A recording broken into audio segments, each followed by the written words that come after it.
கோடைக்காலம் உச்சத்தில் இருந்தது. சூரியன் சுட்டெரித்தது.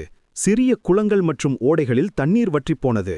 ஹெர்னி என்ற பல்லி ஒரு பெரிய கல்லின் அடியில் சோர்வடைந்து படுத்திருந்தது. அது சிறிது தண்ணீரை கண்டுபிடிக்க முயற்சி செய்து கொண்டிருந்தது. ஆனால் எதுவும் கிடைக்கவில்லை. இப்போது அது மிகவும் களைப்பாக இருந்தது. திடீரென்று அது காலடி சத்தம் அருகில் வருவதைக் கேட்டது. அது எட்டிப் பார்த்தபோது ஒரு வணிகக் கூட்டம் வருவதைக் கண்டது. ஒட்டகங்களும் மனிதர்களும் பாலைவனத்தைக் கடந்து தங்கள் வழியில் சென்று கொண்டிருந்தனர்.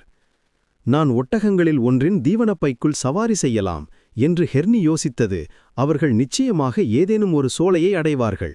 ஹெர்னி ஒட்டகங்களில் ஒன்றின் பைக்குள் குதித்தது. அவை மைல்களுக்குப் பின் மைலாக மெதுவாகச் சென்றன. இறுதியாக யாரோ கத்துவதை ஹெர்னி கேட்டது.